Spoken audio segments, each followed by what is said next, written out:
$40,000 ច្រើនណាស់ពិធីការនី NG ទទូចដល់ម្ចាស់បុរីសាជាថ្មីជួយផ្ដល់ច្រកចេញមួយខណៈផ្ទះក៏មិនបានឯប្លង់រឹងក៏គ្មានអស់លោកអ្នកនាងនិងប្រិមិត្តជាទីមេត្រីយើងទៅតាមការបង្ហោះរបស់ពិធីការនី NG បានឲ្យដឹងថាក្រោយពីការវិលត្រឡប់មកប្រទេសកម្ពុជាវិញបន្ទាប់ពីបានចាក់ចែងទៅរស់នៅឯសហរដ្ឋអាមេរិកជាមួយនឹងស្វាមីកាលពីអំឡុងឆ្នាំ2013ហើយនោះថ្មីនេះដែរអតីតពិធីការនីនៅនាងលីច័ន្ទដាលីហៅ NG បានធ្វើឲ្យអ្នកគាំទ្រមានការភ្ញាក់ផ្អើលយ៉ាងខ្លាំងខណៈអ្នកនាងបានទម្លាយពាក្យប៉ុនទៅនឹងលុយ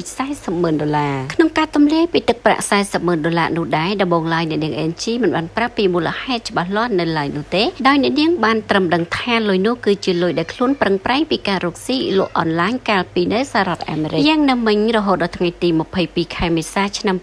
2026កន្លងទៅអ្នកនាង NG បានទម្លាយមូលហេតុច្បាស់ហើយពីការត្អូញត្អែររឿងលុយ$40,000នោះគឺអ្នកនាងយកទៅទិញផ្ទះវីឡានៅបុរីមួយ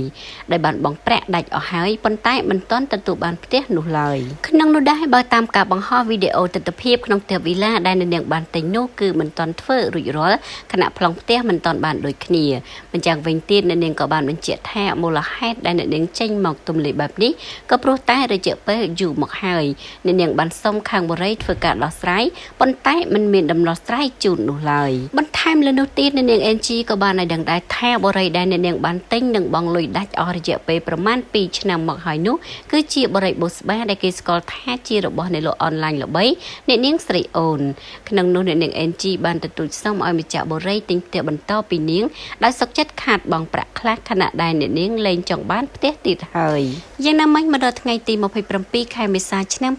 2026កន្លងទៅនេះអ្នកនាង NG បានធ្វើការបង្ហោះវីដេអូលើកឡើងពីបញ្ហាប្រាក់$40,000ជាថ្មីដោយសរសេររៀបរាប់នៅលើ Facebook ថាទឹកប្រាក់